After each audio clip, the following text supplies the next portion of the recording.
He left his suitcase by the door, kissed me like always, and said he was flying to Boston for work. But 3 days later, I had photos of him in a hotel bed with her on her birthday.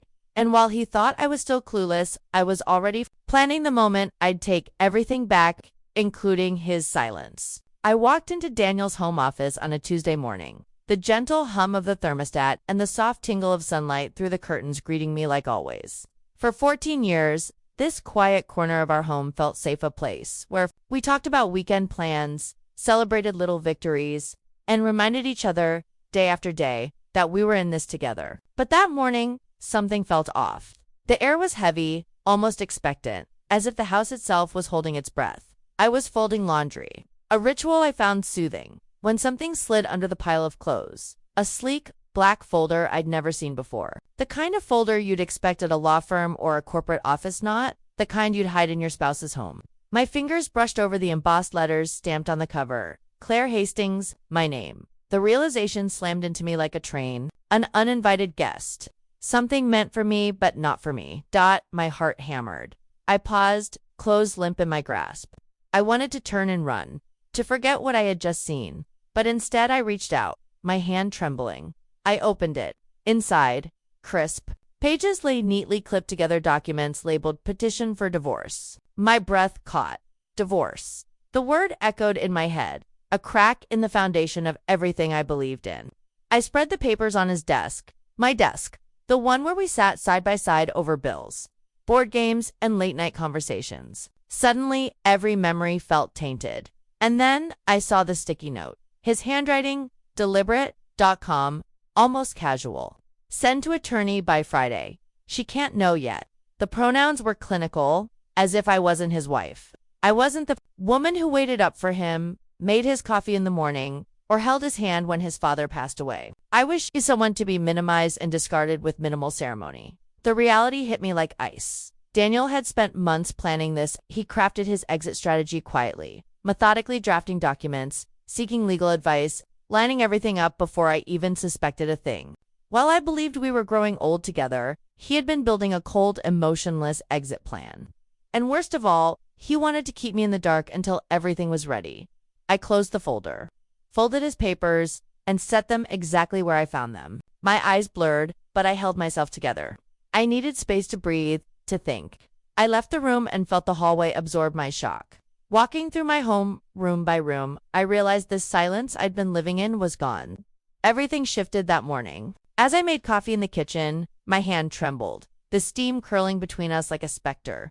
I could have screamed, I could have whispered the word divorce 100 times until the walls echoed back. But I didn't. I took the cup, settled by the window, and watched the world go on. Neighbors walking dogs, a delivery truck reversing down the street. Their routines continued. Mine could not. I stood there, tension coiled tight as a spring, as the morning light turned to midday and the shock gave way to resolve. A slow, cold realization spread through me. I would respond, but on my terms. I would not be his quiet casualty. I would not crumble.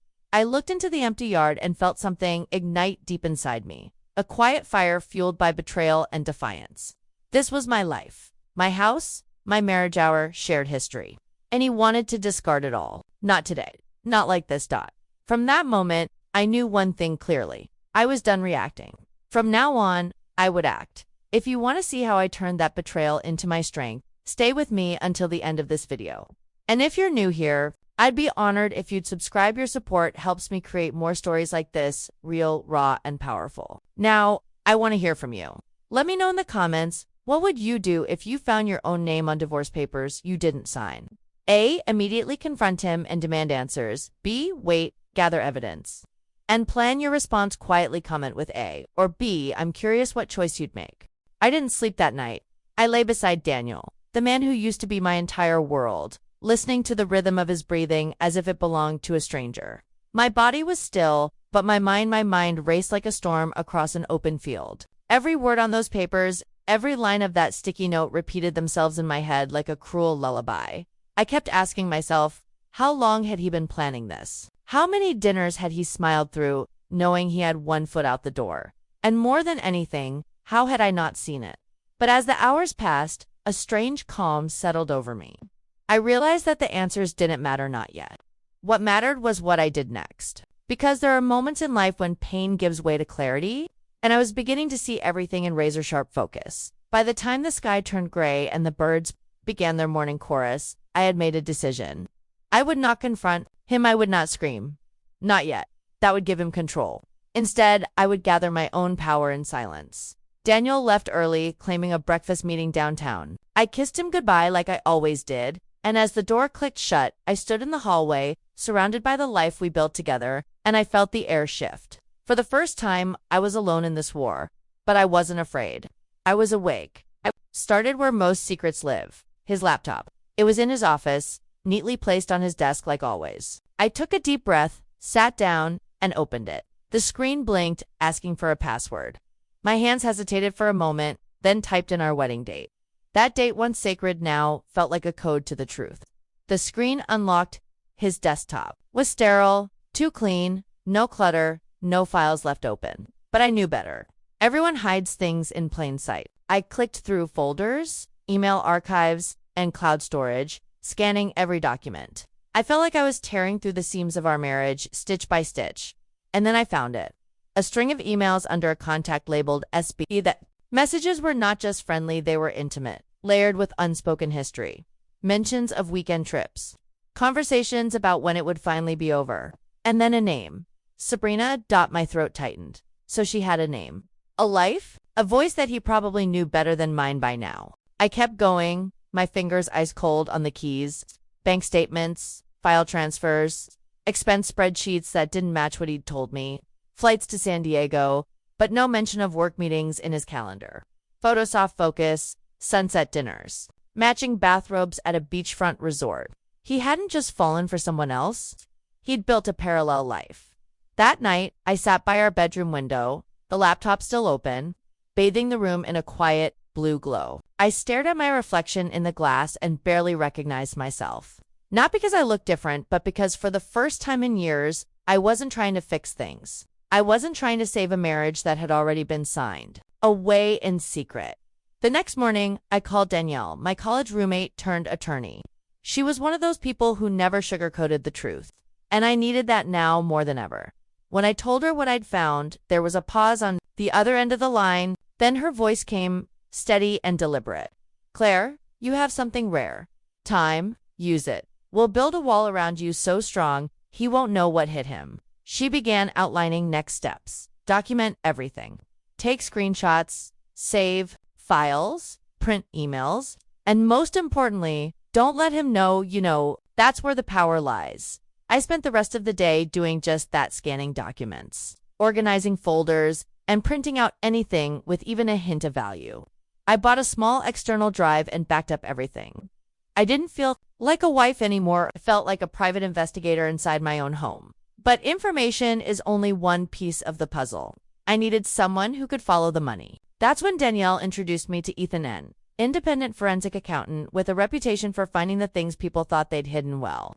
We met at a quiet coffee shop on the edge of town. Ethan was younger than I expected, maybe mid-30s, with a calm demeanor and sharp, analytical eyes. He didn't ask questions he didn't need answers to. I handed him a folder of financial statements, and within minutes, he was already pointing out patterns, discrepancies in Daniel's income reports, hidden transfers to an account I never knew existed, and travel expenses that were never logged. The thing about men like your husband, Ethan said, flipping through a spreadsheet, is they think they're smarter than everyone else. But digital paper trails don't lie. He was right. Daniel had moved money around just enough to think it wouldn't be noticed. But every transfer, every deposit, every fake work trip was now a nail in the coffin of his clean image. Still, while I was building a case, I was falling apart inside. The betrayal wasn't just emotionally, it was existential. I questioned everything. Was I not enough? When did he stop seeing me? How could someone live with you, love you, and lie to you all at once? That's when I walked into Dr. Simone Bell's office, a quiet room with soft lighting and a wall of windows that overlooked a garden full of wildflowers. She listened without interruption, without judgment. And then she said something that stuck with me. Claire, men like Daniel build justifications in their heads. They need a story where you are the problem so they can pretend they're the victim. But you are not his story anymore. You are your own. Those words broke something open in me. I realized then that I'd spent too long trying to understand him, when what I really needed was to understand myself. I wasn't weak, I wasn't naive, I was trusting. And trust isn't a fluke, it's a risk. 1. He didn't deserve. As the days passed, I perfected the mask, I played my role with grace. I smiled over dinner, I asked about his day. I let him believe he was in control. But every night, when he fell asleep, I sat in the guest room, surrounded by folders, flash drives, and notebooks. I was preparing for war, one that he never even saw coming.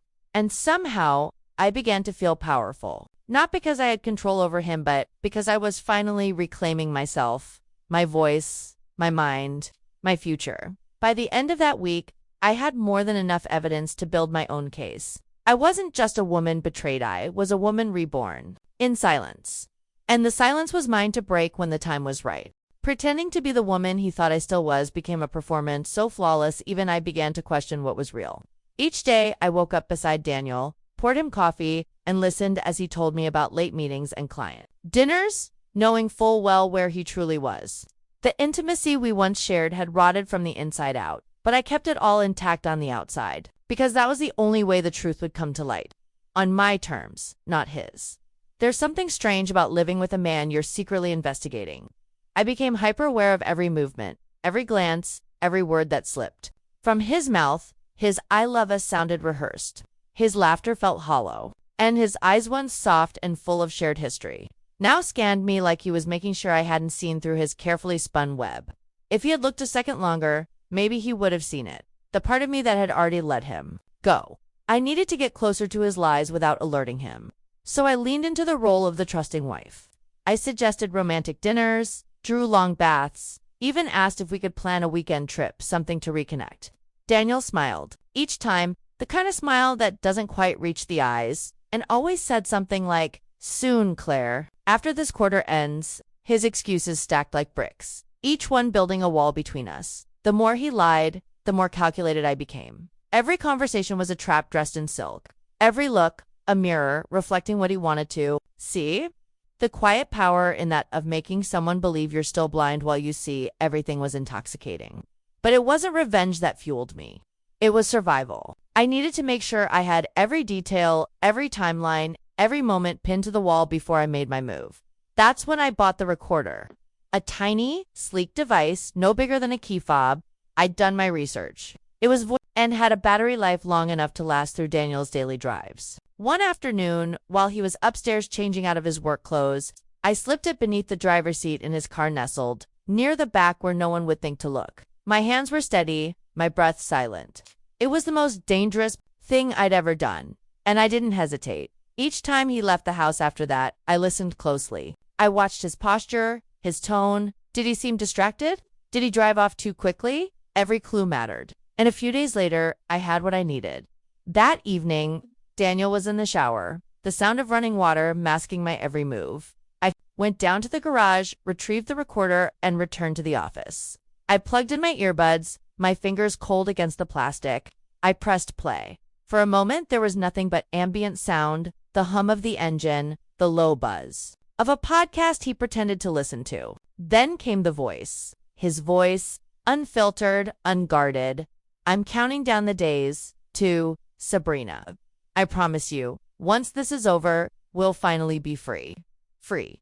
The word landed like a stone in my chest. Free from what? From me. From a life we had built together, piece by painful piece. Sabrina's voice responded, softer but sharp with frustration. "I just worry you'll stall again. You know how long I've waited?" And then Daniel laughed, a real, genuine laugh, the kind I hadn't heard from him in months. "I would never let you down. Everything's in motion, just a few more weeks." I paused the recording and sat motionless. The truth wasn't a question anymore. It was a voice in my ears, a betrayal breathing life through speakers. And somehow, it didn't hurt the way I thought it would. It didn't break me. It clarified everything. I knew, without a shred of doubt, that there was no turning back. But fate wasn't done handing me the tools I needed. 3 days later, as if on cue, Daniel walked through the front door with his usual soft-voiced explanation. "Claire, I have to fly to Boston for a product launch. It's last minute, but the team needs me. I'll be gone 3 days." "Boston?" "Of course." I nodded. the same way I had nodded 100 times before. Take care of yourself, I told him, and I meant it. Not because I cared what happened to him, but because I was done letting him assume I was weak. The next morning, I watched from our upstairs bedroom window as he wheeled his suitcase to the car. His body moved with confidence. He didn't even glance up at the house. He believed, wholeheartedly, that I was still in the dark, that his plan was working. I didn't wave. I didn't cry. I simply picked up my phone and called Leonard, the private investigator Danielle had recommended. He was an older man, calm and efficient, the kind of person who didn't ask why. He only asked for details. Daniel says he's going to Boston. I told him, I need to know exactly where he is for the next 72 hours. He didn't hesitate. Consider it done. While Leonard tracked Daniel's true whereabouts, I took my time reviewing everything I had collected, the audio recording, the emails, the photos, the financials. Every piece painted the same picture, a man carefully rewriting his future while erasing me from the margins. 2 days later, Leonard called. Your husband's not in Boston. He's at the Laguna Beach Resort, and he's not alone. I didn't ask who he was with. I already knew. I just closed my eyes and thanked the universe for confirming what I already believed with certainty. What surprised me most was what I felt in that moment. It wasn't rage. It wasn't grief. It was clarity. A strange, cool calm that came from knowing I wasn't crazy. I had trusted my instincts, followed the trail, and arrived at the truth without needing to explode, accuse, or beg. Daniel had betrayed me, yes, but I had stayed smart, strategic, and composed. I had flipped the script without him ever knowing. He would return home thinking everything was the same, that I'd made his favorite soup, that I'd missed him, that I was still the woman he could lie to with ease. And he'd have no idea. I was about to change everything. Quietly, completely. And with power he never thought I had. Daniel came home late on a Sunday night. The porch light was on, casting a soft glow over the walkway as he pulled into the driveway. I had heard his car before I saw it. I didn't move to greet him. I just watched through the window as he stepped out of the car, dragging his suitcase behind him like a man returning from war. But he wasn't the one who'd been fighting. I was. His face looked tired, his smile forced. He didn't meet my eyes as he entered the house. I had left the living room dimly lit, with a single lamp casting a warm yellow circle over the coffee table. A pot of soup still sat on the stove untouched. It was his favorite leek and potato, but I had no intention of serving it. I'm home, he said softly, as though announcing his arrival to a stranger. I turned to him and gave him the same practiced smile I'd used for weeks. Welcome. Back, you must be tired. The soup's still warm if you're hungry. He shook his head, eyes downcast. No, thanks. I'm just tired. I nodded and sat down at the kitchen table. My hand reached for the water pitcher, calm and methodical. I poured him a glass and slid it across the table. He took the seat across from me like a man walking into a room where something invisible hung in the air. He must have felt it, the shift. The weight, the silence, too deliberate to be comfort. Then came the sigh, that slow exhale people give when they're about to lie or confess, or pretend they're doing something noble, when in truth they're just choosing what's easier for themselves. Claire, he began, I've been thinking a lot, I think. We should talk about where we're going. I tilted my head slightly. Where we're going? I don't think we're happy anymore. I don't want to hurt you. I want to do this the right way. Peacefully, we can both start fresh. The words dropped from his mouth like pre-written lines in a monologue he'd rehearsed 100 times. I didn't interrupt. I didn't cry. I didn't ask questions. I let him think he was in control of the conversation, that he was the one unveiling some grand truth. I've already spoken to someone, he continued, a lawyer. It can be clean, fair. I don't want this to be messy. Clean, fair. He was using the language of someone who thinks betrayal can be sanitized. I reached into the side drawer next to the table and pulled out a file thicker than the one he'd left on his desk all those weeks ago. I placed it in front of him gently. He frowned. What's this? My version, I said simply. He opened the file. The first page was a printout of the email thread between him and Sabrina. Below that, photos him and her at Laguna Beach. The matching robes, the champagne glasses, the ocean view balcony. After that, the bank statements. Transfers to accounts I never knew existed. A breakdown of his unreported income.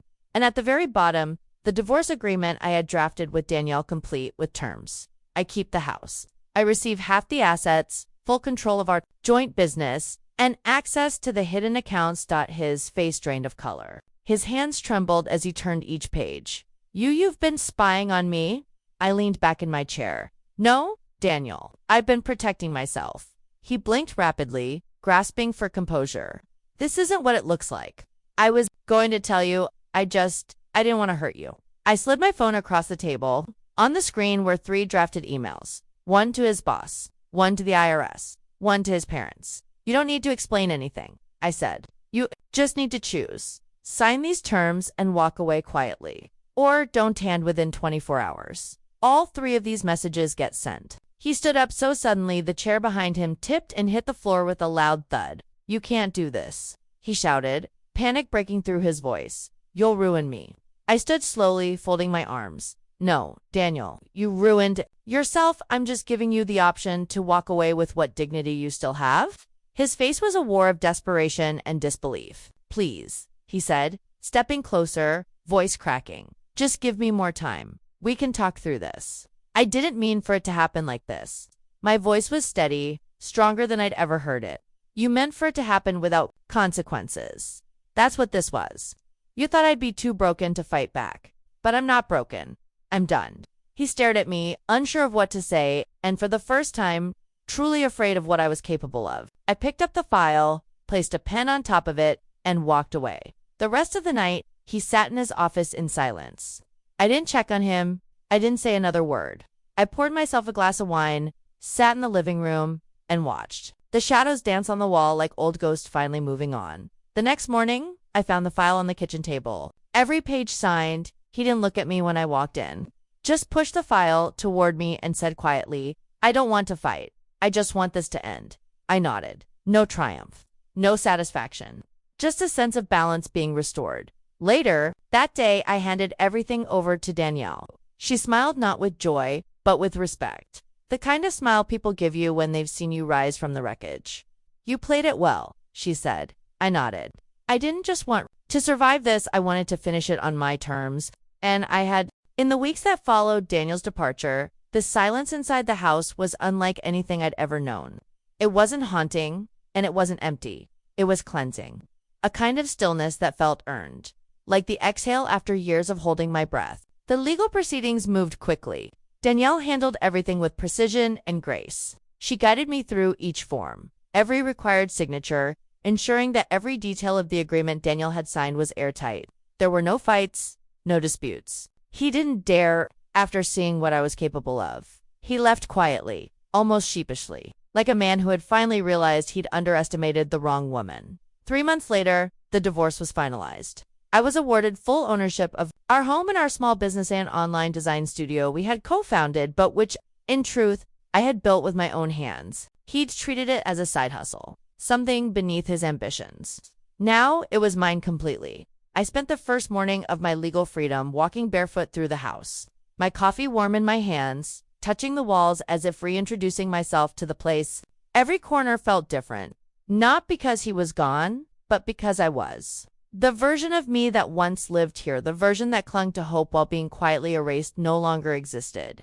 And in her place was someone stronger, sharper, and no longer afraid of starting over. The changes began small. I repainted the kitchen a warm shade of golden yellow, the color of light that breaks through on stormy days. I removed every trace of Daniel's minimalistic cold style, the sleek gray tones, the sharp furniture, the glass that looked untouched. I replaced them with texture, softness, and pieces that told stories. I bought a vintage record player and played music in the evenings, the kind with soul and imperfections. I hung new curtains. I planted wildflowers and lavender in the garden, something he'd always dismissed as too chaotic. I wanted chaos. I wanted life. The swing on the front porch was my favorite addition. I'd sit there in the afternoons, sometimes with a book, sometimes just watching the wind move the trees. Neighbors would pass and wave, and I'd wave back, no longer carrying the weight of pretending to be someone I wasn't. The business thrived in ways I hadn't anticipated. With full creative control, I revamped our branding, introduced new services, and brought on 2 young, talented women who reminded me of who I once was, eager, full of ideas, and slightly unsure of their own brilliance. Watching them grow under my leadership reminded me that beginnings don't always have to be painful. Sometimes they're exactly what we need. Dr. Simone, my therapist, once told me, you don't need to rebuild what was broken. You're allowed to build something entirely new. And that's exactly what I did, not just with my home or my business, but with myself. I stopped checking Daniel's social media. I stopped wondering what he was doing or whether he regretted what he'd done.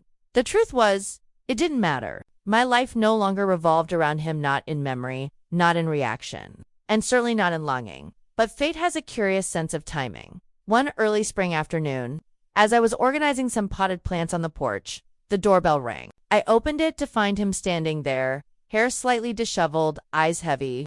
The man who had once walked with such quiet arrogance now looked smaller, subdued. "Claire," he said softly, "can we talk?"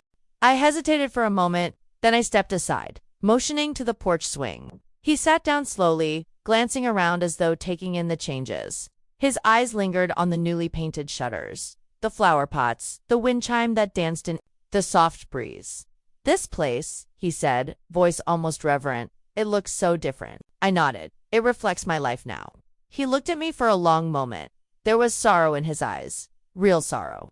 The kind that doesn't come from guilt, but from the realization of what's truly lost. "I was wrong," he admitted. "I thought there was something better out there. I thought you'd never find out. I convinced myself that I was doing the right thing, that we were already falling apart. But I see now, I didn't just lose a marriage. I lost the best part of my life." I didn't interrupt. I didn't comfort him. I let him speak. "I regret it," he said, "every day. I know it's too late, but I needed to say it. I hope someday you'll forgive me." I looked at him then, really looked at him. Not as the man who betrayed me, but as the man who had once held my trust in his hands and let it slip away. And I felt nothing. No rage, no sadness, just peace. "Daniel," I said quietly, "some things, once broken, can't be put back together. I don't hate you. I don't even wish you pain. But forgiveness isn't about making things right between us. It's about setting myself free. And I already did that." He lowered his gaze, nodding slowly. "I understand." When he left, I didn't watch him walk away. I simply returned to my plants, wiping dirt from my hands and breathing in the smell of earth and lavender. That evening, I sat on the porch swing as the sun dipped low behind the trees. The sky was painted in hues of peach and indigo, and the wind whispered gently through the leaves.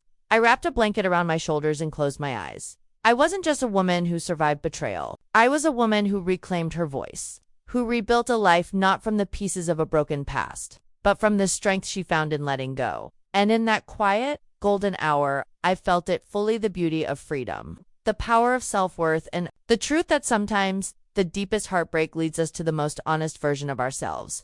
I had finally come home, not to the house, but to me. Closure doesn't always come with fireworks or grand declarations. Sometimes it arrives quietly, in the stillness of your own breath, in the way you choose to wake up each day and keep moving forward. Looking back on everything that happened, I don't see a woman who was broken. I see a woman who was reborn. Betrayal may have shattered the life I once knew, but it also uncovered a strength I never realized I had. It taught me that resilience doesn't always roar. Sometimes it whispers in the silence of a kitchen at midnight, in the careful way you lay down boundaries, in the courage it takes to not react, but to plan. There's a sacred power in knowing your worth after someone tries to erase it. It doesn't come from revenge or even justice. It comes from reclaiming your voice, your space, your peace. I learned that love is not about staying when someone no longer respects your presence. It's about honoring yourself enough to walk away when necessary and to rebuild without asking for permission. Healing isn't linear, and forgiveness isn't a free pass. It's something we choose for our own freedom, not theirs. What I hope you take from my story is this: silence is not weakness. Stillness is not surrender. Sometimes the strongest thing you can do is to observe, learn, gather your strength, and then act with clarity. Whether you're facing betrayal, loss, or a turning point in your life, know that you have more power than you think. Your strength doesn't come from how loud you shout, but from how deeply you understand your value and how quietly you stand your ground. And now, the life I live isn't defined by what I lost, but by what I built from the ruins. A home that reflects peace, a career that reflects purpose, and a soul that reflects growth. I am no longer someone waiting to be chosen. I am someone who chooses herself every day. Life lesson: the greatest revenge is not revenge at Elliot's Rising. It's becoming everything they thought you would lose. When life tries to write you out of your own story, take the pen back. Rewrite it. Own it. How to apply this? No matter what challenge you're facing, betray, heartbreak, or self-doubt, start by grounding yourself. Take a pause, gather your facts, understand your emotional truth, and act with intention. Protect your peace, your mind, and your future. Healing doesn't mean forgetting, it means building better with what you've learned. Be strategic, be.com, and above all, be loyal to yourself. Now, I want to hear from you. What do you think is more powerful in moments of betrayal? A. Immediate confrontation. B. Silent observation and strategic planning. Comment your answer A or B in the comments below. I'd love to hear your perspective, and so would others watching. And if you found this story meaningful, please consider subscribing to the channel. Your support is what keeps this space alive and gives us the strength to keep creating content that speaks truth and healing into the lives of others. Thank you for being here.